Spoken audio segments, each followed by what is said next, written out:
오늘 우리가 읽은 본문 말씀은 거기서 떠나사라는 말씀으로 시작합니다. 거기서 떠나사라고 하였는데 여기서 떠나신 장소는 해당장 야이로의 집을 가리키는 말입니다. 그 집은 예수님의 방문으로 한순간 죽었던 딸이 살아나고 장례를 치르던 집에서 생명과 회복을 기념하는 축제 자리로 변화된 기쁨의 집이었습니다.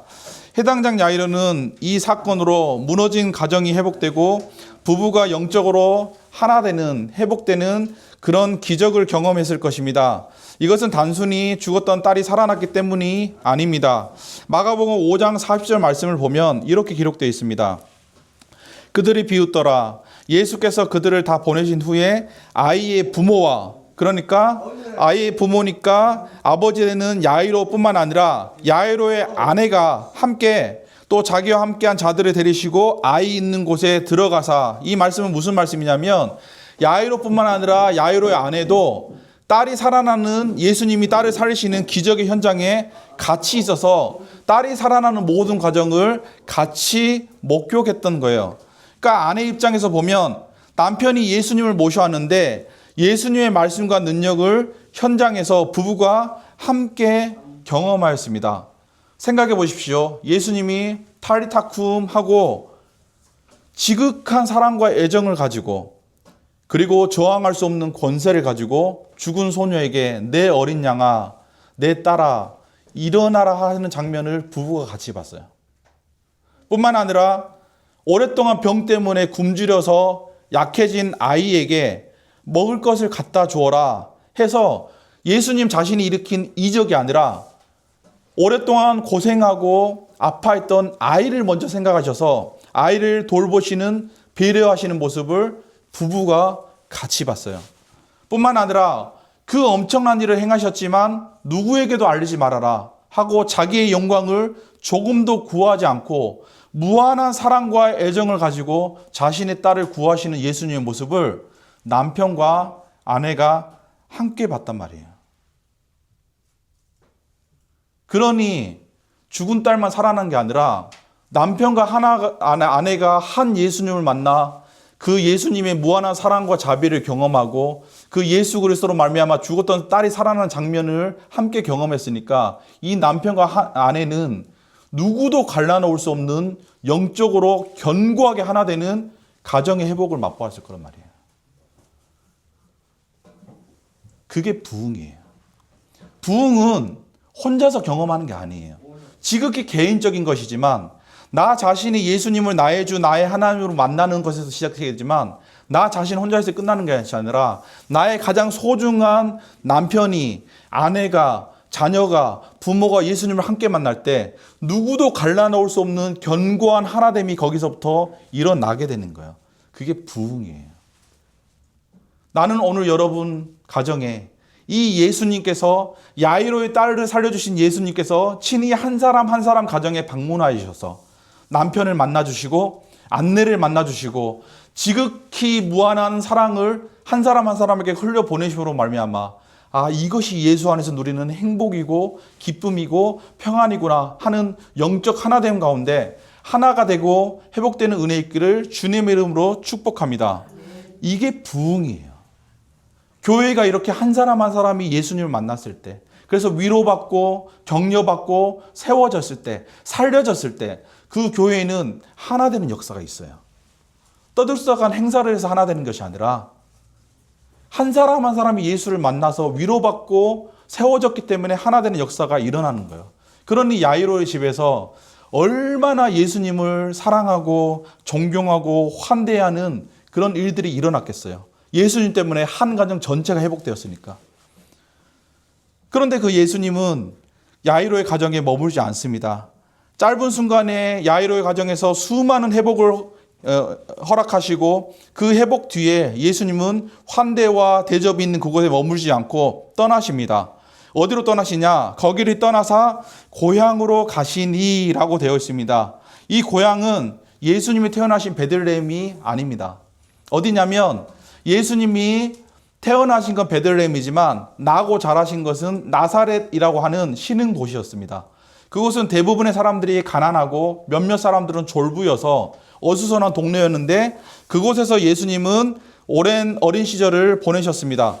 그래서 여기서 이야기하는 고향은 예수님이 어린 시절을 보내신 나사렛을 가리키는 것입니다.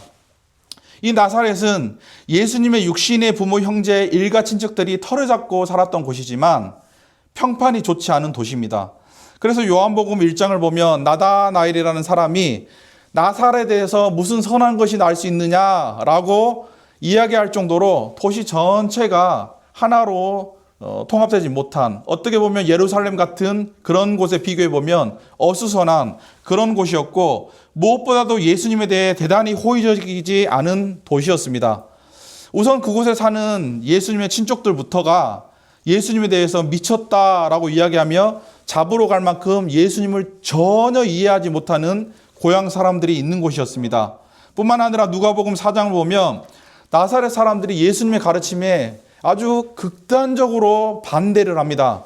그래서 어느 정도 반대를 하느냐, 예수님이 해당해서 가르치는 것을 보다가 참지를 못하고 동네 밖으로 예수님을 몰아내고 낭떠러지로 끌고 가서 밀쳐서 떨어뜨리려고 했던, 예수님을 죽이려고 했던 사건이 일어날 만큼 예수님에 대해서 호의적이지 않았던 도시였습니다.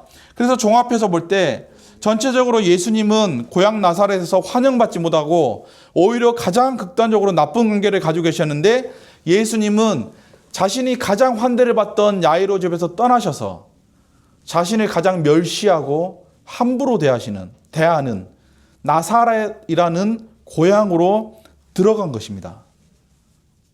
그것이 예수님의 행보였습니다. 그러면 왜 그렇게 나사렛 사람들은 예수님을 반대하고 멸시했을까? 아니, 자기 고향 사람인데, 자기 일가 친척인데, 자기 자녀 같은 그런 어릴 때부터 봤던 그런 분이 랍비가 되었는데 왜 그렇게 예수님을 반대했을까? 가장 근본적인 문제, 가장 근본에 있는 영적 오류는 나사렛 사람들이 예수님을 어린 시절부터 지켜봤던 만큼 잘 안다고 할 만큼 익숙했던 거예요. 그래서 예수님의 부모가 누군지 이 사람들은 잘 알았고, 어디서 자랐는지도 잘 알았고, 예수님의 일거수일투족을 나사렛 사람들은 훤하게 알고 있던 사람이에요. 뿐만 아니라 예수님의 어린 시절 성장 과정을 곁에서 지켜봤던 사람들이고, 예수님의 형제 자매들과 지금 현재 실시간으로 교류하고 소식을 주고받던 사람이에요. 그러니까 예수님에 대해서 누구보다 익숙했고, 누구보다도 스스로 예수님에 대해서 가장 잘 안다고 착각했던 사람들이에요. 그런데 여러분, 이 지점에서 우리에게 분별이 필요한데, 익숙한 것과 아는 것은 다른 거예요. 교회에 꾸준히 출석하면 예배의 순서에 대해서, 종교 생활에 대해서 익숙해요. 그러나 영과 진리로 드리는 살아있는 예배로 들어가는 건 다른 거예요. 자녀로서 아버지, 어머니가 부부 생활을 하는 것을 지켜보는 것은 익숙해질 수 있어요. 그러나 실제로 부부가 되어서 남편과 아내 사이에 일어나는 수많은 일들을 경험하며 그것을 이겨내는 것은 다른 거예요. 전혀 다른 거예요. 익숙한 것과 자기 자신이 그것을 아는 것은 전혀 다른 거예요. 근데 나사렛 사람들은 익숙하기 때문에 예수님을 안다고 생각했어요. 근데 아는 것과 익숙한 것은 다른 거예요. 바로 이 지점에서 영적인 분별이, 영적인 오류가 생겨났던 거예요. 영적인 분별이 없었고 영적인 오류가 생겨났던 거예요. 나사렛 사람들은 예수님을 어린 때부터 보던 목수 집안의 첫째 아들이고, 특이한 점이 있기는 하지만 별 볼 일 없는 집안 사람이었어요. 그리고 성실하지만 언제부터 요셉 집안 사람이 우리의 선생이 될 수 있느냐, 메시아가 될 수 있느냐, 우리가 다 아는 사람인데, 다 아는 고향 사람인데 하고 현실을 인정하지 않았어요. 그래서 익숙하게 빠진 사람들은 세 가지 부분에서 함정이 있어요. 첫 번째는 정상화 편향이라고 하는 게 있어요. 그게 뭐냐면 현재 자신의 상황을 정상이라고 생각하는 거예요. 예배에 참석하지만 영과 진리로 드리는 예배, 내 혼을 깨우는 예배, 살아계신 하나님을 만나는 예배, 하나님을 만나서 내 모든 생활이 변화되는 예배를 경험해 본 적이 없는데 정상이라고 생각을 해요. 예수 그리스도의 이름을 전할 때 내 일가 친척들이 살아나고 한 사람 한 사람들이 예수께로 돌아오면서 삶이 변화되는 역사들이 일어나는데, 분명히 그런 것들을 성경에서 읽고 주변에서 간증으로 봤지만 내게 현실적으로 그런 일이 일어나는 이 현실에 대해서 정상이라고 생각을 해요. 익숙해졌지만 참된 지식이 없는 사람들의 특징이에요.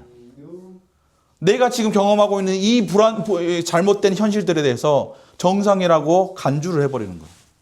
두 번째는 인지 부조화예요. 그렇기 때문에 자신의 믿음과 현실이 모순을 경험하고 있어요.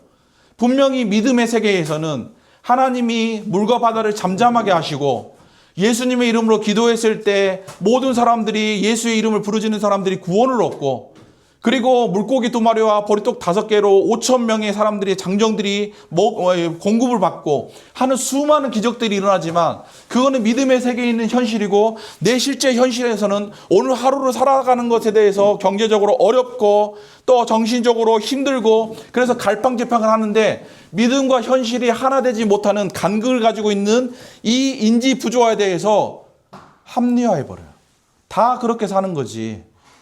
야, 예수 믿는다고 해서 다 예수님처럼 사냐? 다 베드로처럼 사냐? 다 바울처럼 사느냐? 이런 사람도 있고 저런 사람도 있는 것이지 하면서 기적이 없는 현실, 은과 금은 없어도 나사렛 예수 그리스도의 이름으로 내가 너에게 명하노니 일어나 걸으라라고 명할 수 없는, 담대함이 없는 현실을 합리화해버려요.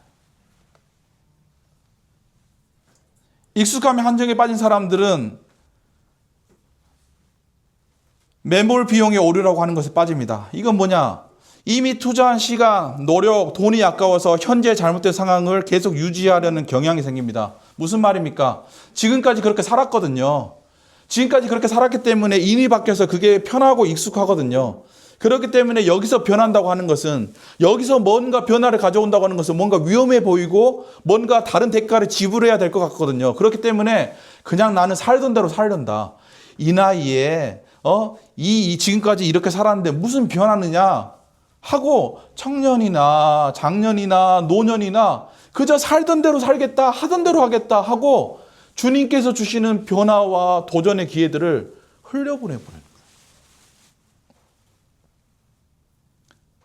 그렇게 하면서 나사렛 사람들은 눈앞에 보이는 실제 예수님 대신에 자신들이 익숙했던 종교 생활, 과거의 경험을 붙들었고, 그 결과 예수님을 멸시하고 자신들이 예수님을 오히려 가르치려 들고 예수님을 잡아 밀쳐서 떨어뜨리려고 하는 극단적인 상황까지 갔던 거예요. 이렇게 예수님은 자신을 환대하고 존경하는 야이로, 누구나 우러러보는 해당 장면의 집을 떠나 원수 같은 사람, 생명의 위협이 있는 나사렛으로 가셨습니다.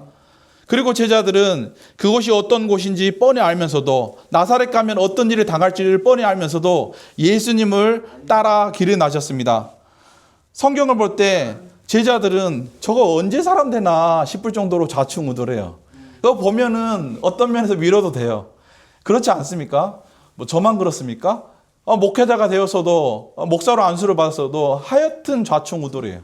뭐 이랬다가 저랬다가 마음이 갈팡질팡하고 때로는 은혜를 받았다가 푹 꺼졌다가 하는데, 예수 믿고 이게 정상은 아니지 않나 싶다가 제자들의 모습을 보면 하여튼 거기도 물 위를 걸었다가 빠졌다가 뭐 예수님 말씀하시면 순종했다가 금방 넘어졌다가 막 좌충우돌하는 제자들의 모습을 보면 마음 한켠에서는 위로가 될 정도로 제자들의 모습은 참 좌충우돌이에요. 그런데 제자들을 보면 정말 우리 마음 깊은 곳에 도전을 주는 모습이 있어요. 그게 뭐예요? 모든 것을 버리고 이 사람들은 예수님을 따른 사람들이었어요. 적어도 베드로가, 요한이 자기 성격 못 이겨가지고, 자기 성질 못 이겨가지고 부끄러운 모습을 보이고 큰 소리 쳐놓고 다음 순간에 무너지는 한이 있더라도 자기들은 모든 것을 버리고 예수님을 따르는 사람들이었어. 실수가 있고 잘못이 있다고 할지라도 이들은 예수님을 따라 야이로의 집을 떠나서 나사렛으로 갈 정도의 용기와 배짱이 있었던 사람들이에요. 예수님을 따라갔던 사람들. 그래서 예수님을 따르는 이 제자들은 예수님께서 죽은 야이로의 딸을 살리겠다고 해당 집에 방문하셨을 때, 저 딸을 못 살리면 어떻게 하나, 저렇게 예수님 큰 소리 쳐놓고 지금 죽었다고 하는데 그 집에 가서 무슨 일을 하려고 하시나 했을 때도 야이로 집에 죽은 딸이 있는 야이로 집에 따라갔고, 또 강팍하고 위험한 동네 나사렛에 방문하시겠다고 하실 때도 예수님과 함께 따라갔고, 그래서 제자도라는 거 하는 게 뭐냐? 그 예수님의 제자 된다고 하는 것이 무엇이냐? 예수님이 어디로 가시든지 간에 따라서 함께 가는 것을 보여주는 것이 바로 예수님의 제자들의 모습이었어요. 그러면 여러분 마음속에 그런 궁금함이 들 거예요. 그러면 그렇게 예수님을 따라갈 때 무슨 유익이 있느냐? 어떤 영적 유익이 있느냐라는 생각이 들 거예요. 이런 제자도의 가장 핵심은 저는 영적인 회복이라고 생각합니다. 존 스토트 목사님이라는 분이 제자도라는 책을 쓰셨습니다. 그것은 제자들의 삶에 보이는 특징을 정리한 것인데 8가지로 정리했습니다. 첫 번째, 제자는 어떤 사람들이냐? 남들과 다르게 사는 사람들이에요. 남들과 다르게 살기 때문에 오해도 받고 비난도 받아요. 그런데 사람들이 오해하든 비난을 하든 사람들의 칭찬을 받든 욕을 얻어먹든 간에 여론 따라 흔들리지 않고 세상을 거슬러 살아가는 것, 남들과 다르게 살아가기를 두려워하지 않는 것, 그게 제자예요. 두 번째 제자의 특징은 그리스도를 닮아가겠다는 원대한 목표를 가지고 살아가는 거예요. 나 자신의 인격을 놓고 그러므로 씨름하는 사람이에요. 나 자신의 인격을 놓고 예수님을 닮기 위하여, 예수님처럼 살기 위하여 나의 말과 언어와 행실이 예수님을 닮아 작은 예수가 되기 위하여 나의 인격을 놓고 날마다 씨름하는 사람이에요. 그런 남편 만나는 아내는 얼마나 행복할까요? 그런 아내 가진 남편은 얼마나 행복할까요? 그런 부모 가진 자녀들은 얼마나 행복할까요? 하루하루 나 자신의 인격을 놓고 말과 언어를 놓고 예수님 닮기로 해서 씨름하는 사람들이 이 세상에 가득하다고 한다면 그 세상은 얼마나 변화될까요?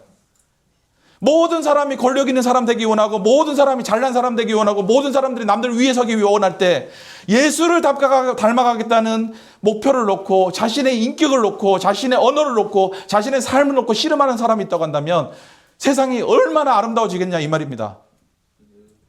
그게 제자예요. 제자의 세 번째 특징은 영적 성숙을 놓고 고뇌하는 사람이에요. 예수 믿는 사람들은 천박한 사람들이 아니에요. 가진 것이 적어도, 배운 것이 적어도 깊이가 있는 사람이에요. 진실한 사람들이에요. 그게 성숙이에요. 성숙은 얼마나 많이 가졌느냐의 싸움이 아니에요. 얼마나 그 사람이 인생을 바라보는 깊이를 가지고 있고 그 사람이 얼마나 사람들의 아픔에 대해서 공감하느냐의 싸움이에요. 그러므로 예수님을 더 깊이 알고 더 진실하게 볼 때 일어나는 영적 변화가 성숙이에요. 내가 이렇게 살면 안 되지. 내가 이런 말하면 살면 안 되지. 내가 이런 행동하면 살면 안 되지. 그게 예수를 따라가는 사람들에게 일어나는 성숙이에요. 그런가 하면 네 번째는 창조 세계를 돌아보는 거예요. 어떻게 보면 여러분, 이 부분에서 우리는 반성할 것이 참 많습니다. 하나님께서 주신 자연, 그 안에서 일어나는 수많은 사람들의 고통들, 기후변화들, 생태계 위기들, 하나하나의 자연과 그 안에 있는 사람들을 돌보는 일에 책임을 감당하는 게 우리 예수 믿는 사람들이에요. 그래서 예수 믿는 사람들이 가장 먼저 앞서야 될 것은 이 세상을 돌보는 거예요. 창조의 목적에 따라 이 세상이 존재할 수 있도록 보존하고 통치하는 일에 함께하는 거예요. 그런가 하면 다섯 번째로 존 스토트 목사님은 예수 믿는 사람들의 제자도를 단순한 삶이라 그랬어요. 여러분 그거 아세요? 아무 이유 없이 매일 1만 명이 굶어 죽어가는 것이 이 세상이에요. 하루에. 아무 이유가 없어요. 그렇게 고통과 아픔으로 가득 찬 것이 이 세상이에요. 그렇기 때문에 우리는 사치스럽게 살면 안 돼요. 단순하게 살아야 돼요. 어렵고 힘들다고 해서 내 경제적으로 어렵고 힘든 것 때문에 한숨 쉬고 한탄하면서 살면 안 돼요. 굶어 죽는 사람들이 매일 1만 명이라니까요. 그러므로 우리는 작은 사람들, 연약한 사람들을 섬기기 위하여서 단순하게 살아야 돼요. 존 웨슬리 목사님은 돈과 재물에 대해서 이렇게 이야기했습니다. 하나님께서 주신 재능과 능력을 가지고 벌 수 있는 대로 최대한 벌어라. 그리고 최대한 벌고 그 번 것을 하여튼 간에 최대한 아껴라. 그리고 자기를 위해서 아낀 것을 할 수 있는 대로 최대한 나눠줘라. 하고 3가지로 얘기했어요. 최대한 벌고, 최대한 아끼고, 최대한 나눠주는 거, 이게 단순한 삶이에요. 그러므로 오늘날 예수 믿는 교역자들이, 예수 믿는 성도들이 사치스럽게 살며 자기 자신만을 위해서 사는 것은 부끄러운 일이에요. 제자에 합당하지 않는 삶이에요. 그런가 하면 여섯 번째로 균형 있는 삶이 제자의 길에 있더라라고 이야기를 합니다. 균형 있는 삶은 무엇입니까?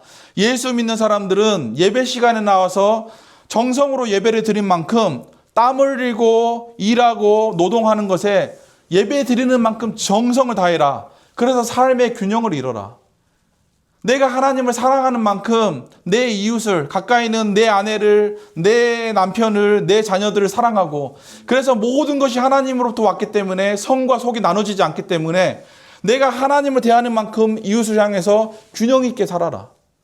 어떤 일이 있어도 게으르게 살지 말아라. 이게 제자의 삶이에요.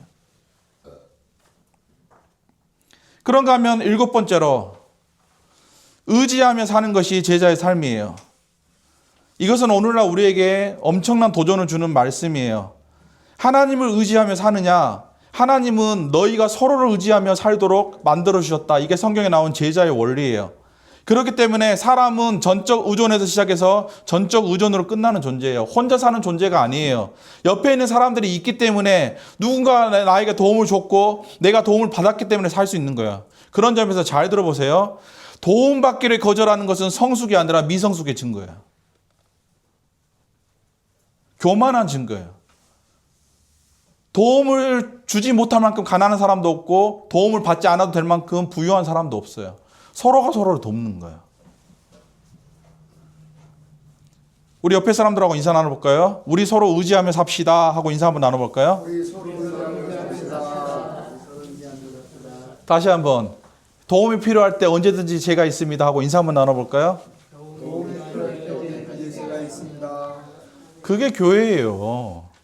사람이 언제나 강해요? 언제나 바로 서 있어요? 안 그래요. 어쩔 때는 정말 그 사람이 그럴 줄 몰랐다 싶을 정도로 정말 아무것도 아닌 사소한 일이 무너질 수 있어요. 그때 옆에 있는 사람들이 손 잡아주는 거예요. 또 내가 도움을 받은 만큼 옆에 있는 사람들을 잡아주는 거예요. 그게 예수 믿는 사람들이에요. 그게 만불의 상호 교통이라고요. 함께 유기적으로 살아있는 거라고요. 그렇기 때문에 남의 아픔에 공감을 하지 못하고 돕지 못하는 사람, 누가 도움 줄 때 받지 못하는 사람들은 그거는 혼자서 독립적으로 씩씩하게 살아가는 것이 아니라 영적으로 미성숙한 거예요. 그런가 하면은 마지막으로 여덟 번째로 죽음을 깊이 이해하고 받아들이는 것이야말로 제자된 사람의 특징이에요. 이게 뭐냐? 우리의 구원이 있기 전에 예수님의 십자가 죽음이 있었잖아요. 교회가 있기 위해서 박해와 순교가 있었잖아요. 그 가정에서 누군가 희생하고 죽어야 그 가정이 살잖아요. 그러니까 우리는 죽음을 통해서 생명으로 들어가는 것에 익숙한 사람들이에요. 누군가 죽어야 교회가 살아요. 누군가 희생하고 헌신해야 가정이 살아요. 누군가 나라를 놓고 족을 놓고 다음 세대를 놓고 기도하면서 눈물을 흘려야 청년들이 살아나는 거예요. 그런데 아무 희생 없이 아무 십자가 지지 않은 상태에서 자기를 부인하는 삶이 없는 상태에서 나라가 살고 가정이 살고 교회가 살고 하는 일들이 일어난다고요? 그건 말도 안 되는 일이에요. 그래서 예수 믿는 사람들은 죽음을 늘 묵상하고 죽음을 통해서 생명을 얻는 것이 무엇인지를 깨달은 사람이에요. 그런 점에서 제자들이 따르니라 나사렛으로 제자들이 따라갔던 삶을 보면 우리는 제자도의 본질이라고 하는 것이 우리가 잘 아는 유명한 문구 코바디스 도미네의 신앙이라는 것을 알 수 있습니다. 코바디스 도미네라는 말은 주여 어디로 가시나이까 라는 라틴어예요. 주님 어디로 가십니까? 주님의 눈물이 어디 있고 주님의 기쁨이 어디 있습니까? 주님, 이 교회가 교회 스스로 잘하기를 바라기보다 어디를 섬겨야 되고 누구를 살려야 되고 누구를 세워야 됩니까? 하나님, 어느 가정을 위해서 기도해야 됩니까? 주님이 어느 가정을 놓고 눈물로 기도하고 계시며 어느 가정을 놓고 주님께서 아파하고 계십니까? 주여 어디로 가시든지 간에 그곳이 야이로의 집이라면 야이로의 집으로 나도 따라가겠고 그곳이 나사렛이라면 나사렛에서 나도 따라가겠습니다. 주여 어디로 가시나이까? 내가 주님이 가시는 곳에 함께 있겠습니다. 그것이 바로 제자도의 본질이라 이거예요. 그렇게 주님을 따라갔을 때 회복이 일어나더라는 거예요. 예수 나를 오라 하네. 예수 나를 오라 하네. 어디든지 주를 따라 주와 함께 가려네. 그러니까 날마다 영적 회복을 놓고 기도를 해도 그 기도가 응답되지 않는 것은 나를 오라고 부르시는 예수님께 가지 않고 예수님이 내 곁에 와달라고 때를 쓰기 때문에 회복이 일어나지 않는 거예요. 언제 회복이 일어난지 아세요? 예수님이 우는 사람들과 함께 울고, 예수님이 섬기라고 하는 사람들을 향해서 섬기고, 예수님과 함께 자기 자신을 부인하고 자기 십자가를 질 때, 가정에서 희생하고, 그리고 만나는 모든 사람들에게 섬김과 희생의 본을 보이며 예수님의 십자가를 지고 자기를 부인하며 살아갈 때 놀랍게도 회복이 일어나요. 그러므로 여러분은 누구입니까? 점검하세요. 영적 회복의 길은 다른 것이 아니에요. 지금 내가 누구를 따라 살고 있는가? 내가 어디로 가고 있는가? 내 인생은 돈과 재물과 권력과 사람들의 인정을 따라 사는 인생인가? 아니면 예수를 따라 사는 인생인가? 나는 지금 어디로 가고 있는가 하는 것들을 점검했을 때, 내가 누구인가를 점검하고 나의 제자됨을 점검했을 때 거기에 영적 회복이 일어나더라, 이 말인 것입니다. 그러므로 예수님은 나사렛으로 들어가셨고 제자들이 함께 예수님을 따라 나사렛으로 들어갔는데, 이 나사렛에 들어가셨지만 많은 사람들을 만나지 못하고 나사렛에서 며칠을 머무셨던 것 같습니다. 안식일이 되고 회당에서 가르치시니 많은 사람이 들었다라는 이 말씀은 안식일 전에는 예수님에 대해서 나사렛 사람들이 관심이 없었다는 이야기이기도 합니다. 그런 점에서 예수님은 안식일이 될 때까지, 회당에 사람들이 모일 때까지, 사람들에게 가르치실 기회가 생길 때까지 기다리고 또 기다리셨습니다. 예수님은 평일에 사람들이 보였던 무관심, 무반응에 실망하지 않고 사람들이 모인 곳으로 가셨고, 그것이 오늘 본문에 나온 나사렛에서 안식일 회당에서 많은 사람들을 가르치시는 예수님의 모습입니다. 세상을 살다 보면 참 어려운 게 사람입니다. 어떤 경우에는 정말 사람 같지도 않은 사람들을 상대해야 되는 경우가 얼마나 많습니까? 특별히 일하다 보면 직장에서 또 사업을 하면서 사람들을 만나다 보면 정말 사람 애먹이고 사람 어렵게 하는 것이 다른 게 아니에요. 사람이에요, 사람. 얼마나 그 사람 때문에 정신적 자원을 소모하는 경우가 얼마나 많습니까? 그러나 어떤 경우에도 사람에 대한 실망 때문에 사람을 등지고 세상을 등지고 은둔가처럼 살아가는 것은 하나님의 뜻이 아닙니다. 예수님의 사역을 가만히 보면 믿을 만한 사람이 한 사람도 없어요. 요한복음을 보면 예수님이 자신이 행하는 표적을 보고 많은 사람들이 믿고 따르니까 이 사람들을 보면서 기뻐하실 것 같지만 사람에게 자신을 의탁하지 않았다고 말씀하세요. 왜냐하면 사람의 마음속에 뭐가 있는지를 아셨기 때문이라 그렇게 요한은 기록하고 있어요. 그러나 예수님의 모습 중에 특별한 모습이 있다고 한다면, 예수님은 나사렛 사람들이 아무리 그렇게 무반응으로 일관을 해도, 또 제자들이 아무리 실망스러운 모습을 보인다고 할지라도 예수님의 일관된 삶의 특징을 보면 끝까지 사랑하시는 거예요. 끝까지 돌보시는 거예요. 나는 이런 사랑과 이런 돌봄이 여러분에게 있기를 주님의 이름으로 축복합니다. 가정이 어려우면 가정 버릴 거예요? 직장에서 좀 어려운 일 겪었다고 해가지고 그 직장에서 어려운 사람 때문에 그만두고 뛰쳐나올 거예요? 사람 때문에 받는 게 얼마나 많아요. 그렇지만 예수님은 끝까지 사랑하셨다고요. 끝까지 돌보셨다고요. 놓지 않으셨다고요. 그 사람들이 변화될 때까지. 나는 여러분들이 여러분의 마음을 힘들고 아프게 하는 사람들이 변화될 때까지 그 끈을 놓지 않고 예수님의 모습을 담는 은혜가 있기를 주님의 이름으로 축복합니다. 이런 게 주님의 뜻이에요. 신앙은 그래서 다시 사람들 속으로 들어가는 거예요. 그래서 예수님은 나사렛 사람들에게 실망하지 않고 안식일 회당에 사람들이 모이실 때를 기다리셨다가 성경을 가르치셨습니다. 성경을 가르치시는데 그 예수님의 모습이 얼마나 큰 지혜와 권능이 나타났는지 사람들이 깜짝 놀랐습니다. 그게 6장 2절 말씀입니다. 우리 마가복음 6장 2절 말씀 한 목소리로 읽어볼까요? 시작. 안식일이 되어 회당에서 가르치시니 많은 사람이 듣고 놀라 이르되 이 사람이 어디서 이런 것을 얻었느냐? 이 사람이 받은 지혜와 그 손으로 이루어지는 이런 권능이 어찌 됨이냐? 예수님의 가르치심에는 지혜와 권능이 있었어요. 이것은 나사렛 사람들에게도 대단한 충격이었어요. 예수님을 무시하던 사람들도 예수님의 가르침을 무시할 수 없는 대단한 지혜와 능력이 예수님의 가르침 가운데 나타났던 거예요. 저는 이것이 예수님의 인격과 사역을 이루는 거대한 두 축이라고 봅니다.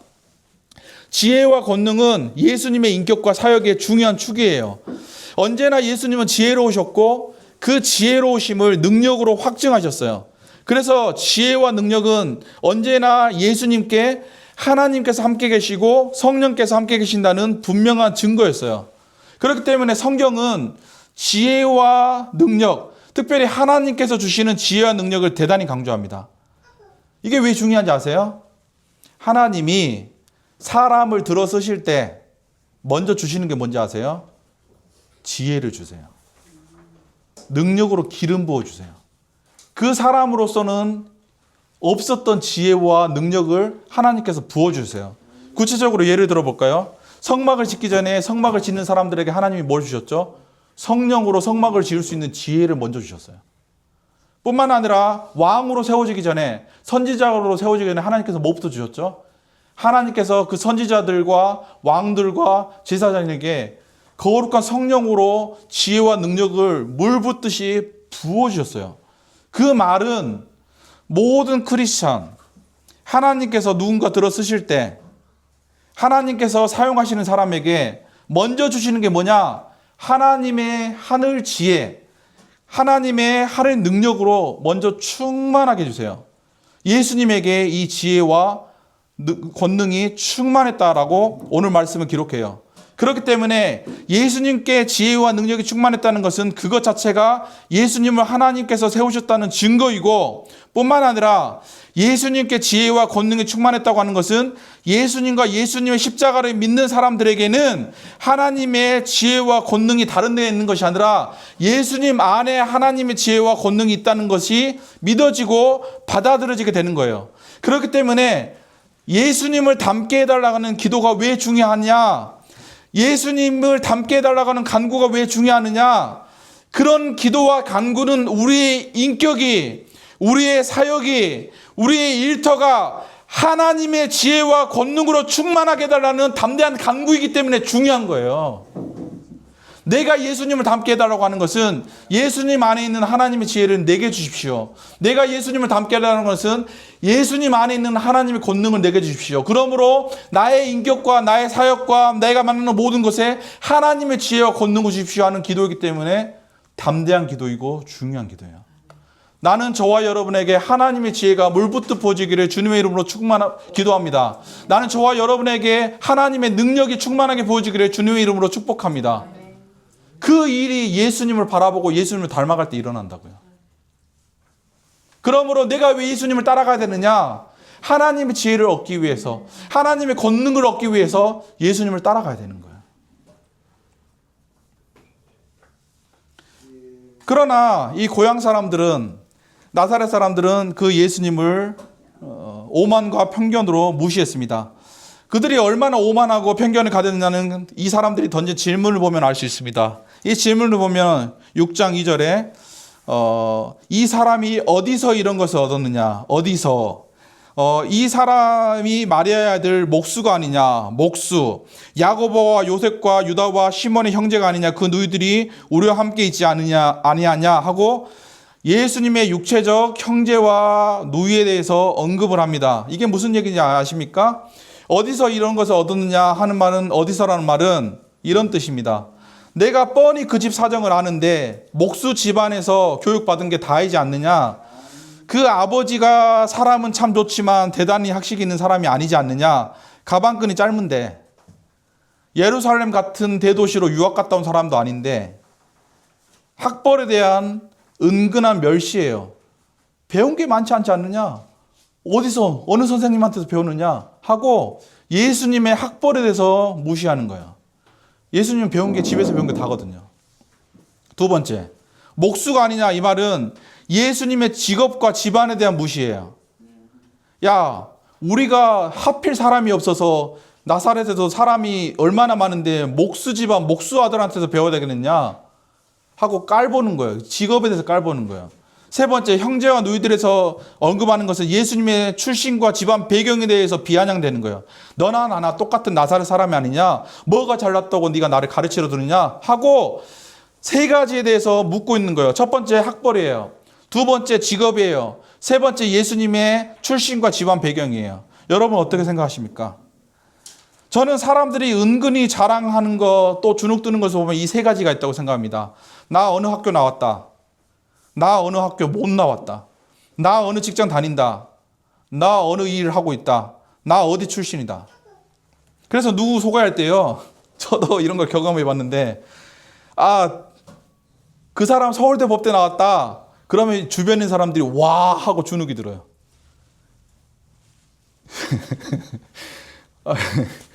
분위기가 바뀌어버리더라고요. 뭐 아무것도 없는데. 그리고 그 사람은 아무 말도 하지 않고. 분위기가 바뀌어요. 그런데 신앙의 세계에서는요. 정말 세상에 쓸데없는 자랑이 이 세 가지예요. 제가 주보 만들면서요. 엄청 고민을 많이 했거든요. 지금은 교회가 작고 그 사람들이 몇 없고 건강한 교회이지만 자기소개는 해야 되겠으니까 어디서 배웠는지 학벌을 넣지만 제가 교회가 좀 안정되면 제일 먼저 빼버리려고 해요. 지금 하도 이단이 많아가지고 어느 학교 나왔고 어디서 배웠다 이거를 안 알려주면 사람들이 저거 어디서 나온 거냐 하고 족보를 따지고 왜냐하면 하도 이 엉뚱한 데가 많으니까 그래서 할 수 없이 넣었는데요. 제가 교회들을 살펴보면서 정말 감동받고 은혜 받았던 게 그 만나교회라고 하는 곳에 김병삼 목사님이 자기소개를 그렇게 해놨더라고요. 이 목사님을 설명하는 단어를 뭐라고 했냐 패스터라고 한마디로 적어놨어요. 그러면서 이 무슨 말이냐면 나는 목사라는 얘기예요. 사실 목사가 이거 외에 더 붙일 얘기가 있어요? 이거는 대단한 자부심이에요. 대단한 자부심이에요. 저는 그게 참 건강하다 봐요. 왜냐? 우리 교회 목사님은 어디 나왔어 하고 자랑하는 것보다 우리 교회 목사님은 진짜 목사야. 천상 목사야. 이게 칭찬이에요. 안 그렇습니까? 목사가 목사 같아야지. 뭐 엄청난 뭘 배웠고 뭘 가졌고 하면 뭐합니까? 사랑이 없는데 목사가 양떼로서 생각하는 마음이 없는데 그게 어떻게 교회가 될 수 있습니까? 그래서 성도들의 제일 큰 자랑은 저는 우리 교회 목사님은 진짜 목사야 하는 그게 자랑이라고 생각을 합니다. 하영정 목사님이 어머니를 회상하면서 그런 얘기를 해요. 그 자신 어머니가 정규 교육 과정을 전혀 못 받았대요. 그러니까 오늘날로 얘기하면 초등학교도 못 나왔대요. 근데 얼마나 평생 기도와 전도에 힘쓰셨던지 특별히 나그네 대접하기를 좋아하셨던지 자신이 생각할 때 자신이 교회를 세우고 사역을 할 수 있었던 모든 영적 유산은 어머니한테 받은 거래요. 근데 그 어머니를 표현할 때 뭐라고 그러냐면 학교를 못 나오셨지만 성경을 읽기 위해서 한글을 배우셨지만 이 세상 누구보다도 지혜로웠대요. 그래서 아무리 많은 배운 사람도 어머니한테 와서 상담을 하고 배울 정도로 그렇게 영적으로 신앙적으로 충만하신 분이셨대요.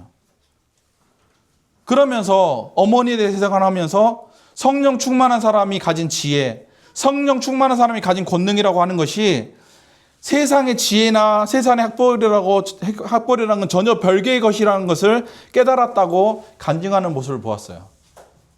나는 여러분의 자랑이 학벌이나 직업이나 집안 출신 배경이 다가 되는 추로한 인생 되지 않기를 주님의 이름으로 축복합니다. 바꿔 얘기하면 이런 것 가지고 주눅들 필요가 없는 거예요.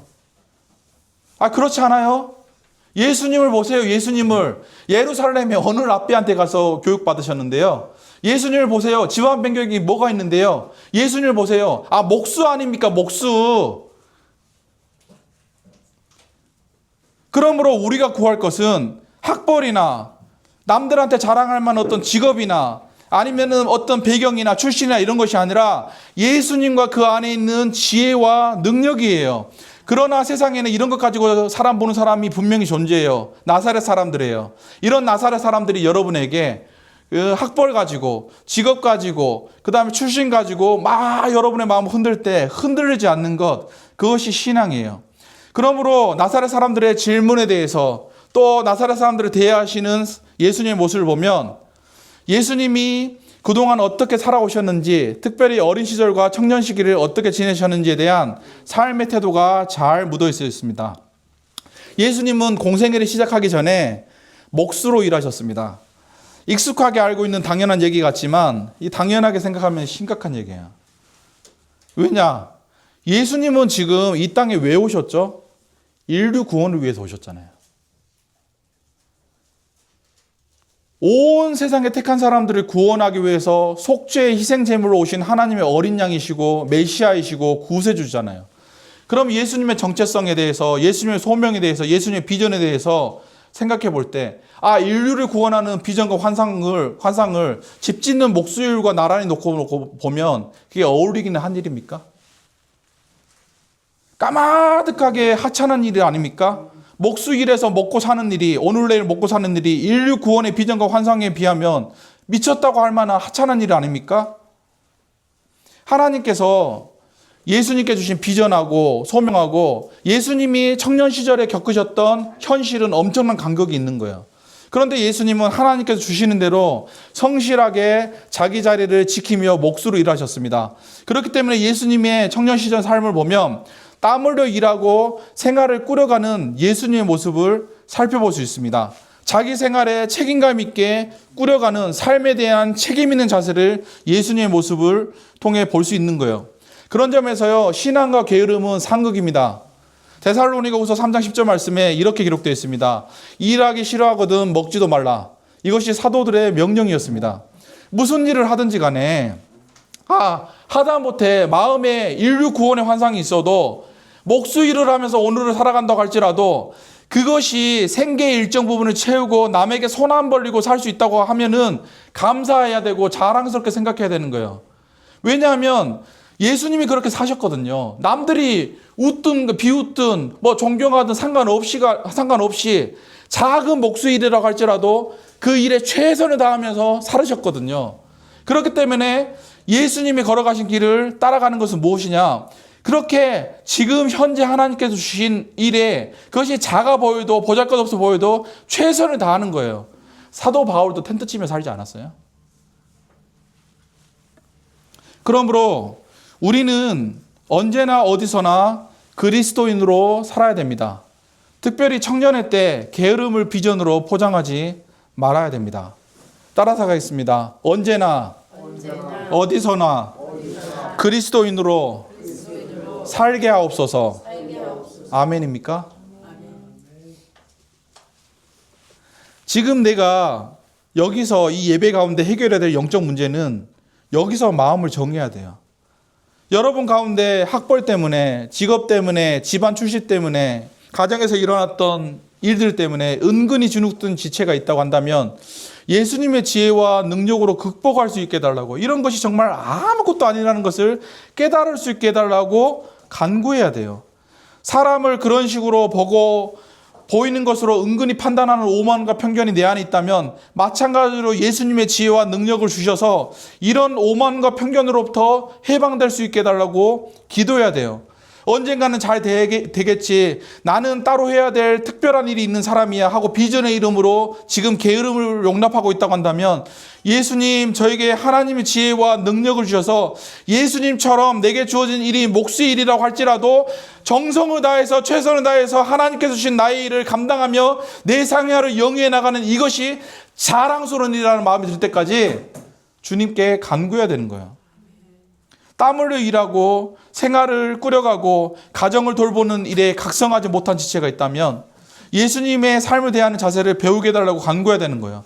그러므로 무엇보다도 특별히 청년의 때 무엇으로 행실을 깨끗게 하리까라고 묻는다면 신앙 외에는 다른 답이 없다라고 이야기할 수 있어야 돼요. 그런 점에서 예수님의 삶을 대하는 태도를 보면 죄 짓는 게 아니면 부끄러운 일이 세상에는 없다라는 것을 우리는 확신함으로 신앙생활을 해야 돼요. 무슨 일을 하든지 간에 사람들이 알아주든 알아주지 않든 그 직업이 사람들에게 칭찬을 받든 칭찬을 받지 못하든 벌이가 잘 되든 시원치 않든 간에 몸부림치면서 주님과 동행하는 삶에는 부끄러운 일이 없는 거예요. 마음에 부끄러움이 없는 거예요. 자랑스러운 거예요. 감사의 제목인 거예요. 어떤 일이 부끄러운지는 우리 모두의 마음에 성령께서 함께 하시기 때문에 모를 수가 없습니다. 우리 모두가 분명히 아는 것입니다. 그러므로 우리가 이 말씀을 보면서 마음 깊은 곳에 돌아보아야 될 것은 주님 눈에 볼 때 이상한 사람이 되지 않는 거예요. 불신앙이라고 하는 것, 눈에 보이는 것을 자랑하는 것은 예수님의 지혜와 권능을 오만과 편견으로 반응하는 것이며, 그런 불신앙에서는 예수님의 권능이, 예수님의 어떤 권능도 행하실 수 없는 곳이에요.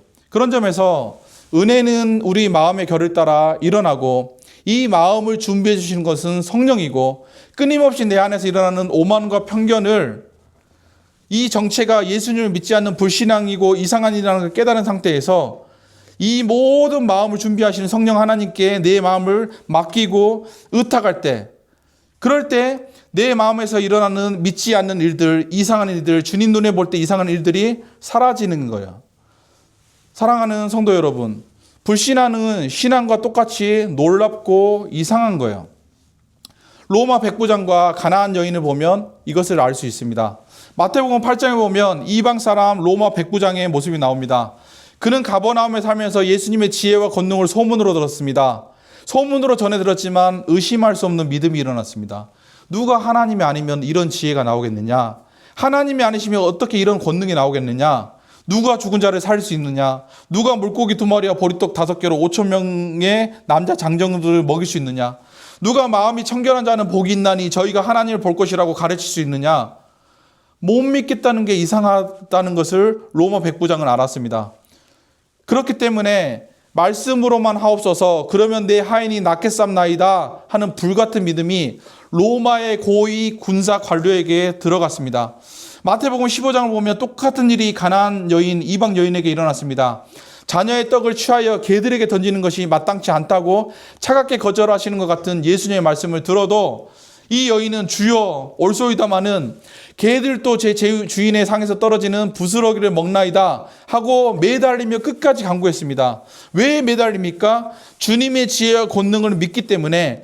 예수님이 저렇게 차갑게 얘기를 하셔도 무언가를 가르치기 위해 저러시는 거다 하는 굳건한 믿음이 이방 여인에게 있었기 때문에 이 사람들에게는 믿음을 놓지 않는, 예수님의 지혜와 권능을 의지하는 그 마음이 끝까지 붙들어졌던 것입니다. 그런데 나사렛 사람들을 보십시오. 이 사람들은 예수님의 지혜와 권능에 대해서 불신앙으로 반응하고 그게 지극히 합리적이고 일반적이고 정상적이라고 생각합니다. 이 예수님은 이 나사렛 사람들을 보시면서 대단히 이상하다, 믿지 않는 것이 대단히 이상하다라고 생각하셨습니다. 그러므로 오늘 이 말씀을 생각할 때 우리에게 필요한 것은 이상한 것을 이상하게 여기는 분별이에요. 생각을 해보십시오. 여기 살아계신 예수님이 있고 예수님의 이름이 있는데, 예수님의 이름으로 구하는데, 간절하게 주님께서 기뻐하시는 간구의 점으로 구하는데 주변 사람들이, 특별히 나의 사랑하는 가족들이 예수를 믿지 않는다. 이상하잖아요. 당연한 게 아니라 이상하잖아요. 끊임없이 예수님의 말씀과 삶을 보여줘도 믿음이 들어가지 않는다. 어리니까, 젊으니까 그럴 수도 있지 하면서 흘려보내지만 그것은 영적으로 보면 이상한 일이잖아요. 무언가 우리 삶에 예수님의 지혜와 권능이 선명하게 보여지지 않는다는 반증이 아닐까요? 그런 점에서 우리는 종교 생활을 하면 안 돼요. 지혜와 권능이 빠진 익숙한 종교 생활에는 구원의 능력이 없어요. 무릎을 꿇고 납작 엎드리는 제자들의 삶 속에 주님, 나도 주님의 지혜를 알고 싶습니다. 주님의 권능을 얻고 싶습니다 하고 주님을 따라갈 때, 그래서 종교 생활이 아니라 진정한 의미에서 신앙 생활을 해 나갈 때, 그때 분별이 일어나고 이상한 것을 이상하게 여기고 이상한 것에 대해서 영적으로 반응하고 대응할 수 있게 되는 거예요. 예수님은 이렇게 불신앙으로 일관하면서 이상한 일을, 불신앙의 일을 벌이는 나사렛 사람들과 계속해서 같이 계시지 않았고, 마치 야이로의 집에 언제까지 머물러 계시지 않았듯 나사렛에서 계속해서 머물러 계시지 않고 나사렛을 떠나 크고 작은 촌을 두루 다니시며 지혜와 권능의 가르침을 베푸셨습니다. 그러므로 언제까지 주님께서 한 곳에 머물러 계시지 않았습니다. 주님의 사역을 보면 언제나 떠나심이 있어요. 아무리 나사렛 사람들이 불쌍하고 그 사람들을 돕고 그 사람들을 살리고 싶고 그래서 주님의 마음속에 긍휼과 자비가 있다고 할지라도 주님이 원하시는 곳에 머물지 않고 할 수 있는 곳으로 움직이시는 사역의 원칙이 예수님한테는 있었어요. 그래서 예수님은 나사렛 사람들에게 할 수 있는 최선을 다하셨지만, 그렇지만 그들이 받아들이지 않을 때 그곳을 떠나 더 많은 작은 촌의 사람들에게, 더 많은 사람들에게 두루 하나님의 지혜와 권능을 맛볼 수 있는 그런 기회를 허락하시기 위해서 이곳에서 저곳에서 다른 곳으로 떠나서 계속해서 사람들을 만나는 일들을 행하셨고, 그래서 결국 가난한 마음으로 예수님을 영접하는 사람들이 구원을 받는 역사들이 일어났습니다. 그런 점에서 신앙의 원칙이 있다고 한다면 그것은 결과의 기쁨이 아니라 과정의 기쁨입니다. 예수님께서 나사렛에 가셨을 때 그 사람들이 가진 완악함이나 강박함을 모르시고 가지는 않았을 거예요. 어쩌면 나사렛 사람들이 거절할 것을 뻔히 알고 그 결과를 알고도 가셨을 거예요. 그러나 신앙은 결과를 보고 움직이는 게 아니에요. 열매가 있고 없고는 우리의 일이 아니에요. 그 일은 하나님께서 기뻐하신다고 한다면 우리 열매는 우리의 몫이 아니고 우리는 옳은 일, 선한 일에 헌신하고 그 결과를 하나님께 맡겨드리는 것이 우리의 일이에요. 그런 점에서 신앙의 원칙이 있다면 그것은 결과의 기쁨이 아니라 하나님의 일에 동참하고 참여하는 과정의 기쁨이에요. 내가 하는 이 일을 하나님께서 기뻐하신다는 확신이 있고 예수님을 따라 살 때 영적 회복과 기쁨이 우리에게 일어나는 거예요. 그러므로 사랑하는 성도 여러분, 어떤 일을 만나든지 어떤 열매를 얻든지 간에 이것이 옳은 길이고 하나님께서 기뻐하시는 일이라면 그 길을 걸음으로 말미암아 하나님께서 여러분들을 영적으로 회복시켜 주시고 지혜와 권능으로 충만하게 하시는 은혜의 길을 주님의 이름으로 축복합니다. 기도하겠습니다.